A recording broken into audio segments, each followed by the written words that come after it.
Hi, I wanted to give an explanation of Essential Question 2, Fall of 2011. Turns out this one is version number 5. There's another one out there that I say 5, but in fact is version 6. With this one here, let's go ahead and look. You've got something which looks like a constant series here. Something looks like a linear gradient series here. Something looks like a constant series here. So it's clearly one of these fancy compound ones. And the way I'm going to break this one up is I'm going to draw a line right here between that -9 and the -11 that's there.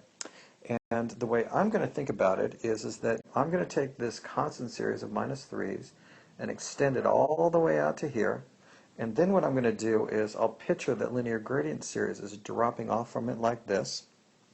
And then the last part from time period 10 all the way through, it looks like 16, that's just going to be a nice series of constants that's right there. So that should actually be fairly easy. So again, to clarify, I've got a constant series here, I've got a linear gradient series here, and I've got another constant series here that we're going to play with. So let's go ahead and write out the present worth in factor notation, starting with this constant series, and it looks like it's -3 high. So we're looking for P, given we know A. Whatever the interest rate is, we'll sort out the N and the time shift in just a bit.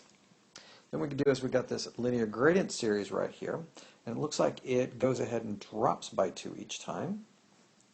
So it's looking for P, given that we know cap G, I, N, and we'll have to time shift that one too. And then finally we have this constant series up there, and it's -11. Looking for P, given that we know A, here's an I, we'll sort out an N in a bit, as well as the time shift. So let's first deal with this constant series.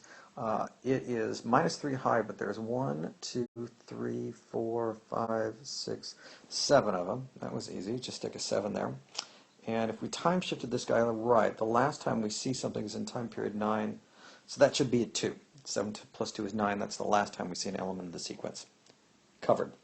Now for our linear gradient sequence, let's count these. There's 1, 2, 3 of them, plus 1 for the pot, so we're up to 4. And let's get the time shifting right, and I'm going to say that this should be a 5. 5 plus 4 is 9. That's the last time you see an element of the series. And if you think about it, this should be the 0, it should be the 1, and the first time you see something should be in time period 2, and that's the way the sequence makes sense. So it looks like the numerator is dragging things all the way back to time period 5. The denominator is taking it from time period 5 back to 0. And then finally, this constant series of 11s, there's 1, 2, 3, 4, 5, 6, 7 of those.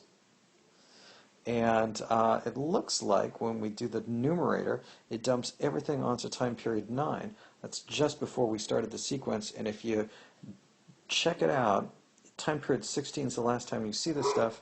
9 and 7 is 16th. Should be good. So again, here is the explanation of Essential Question number 2, version 5, and the fall of 2011.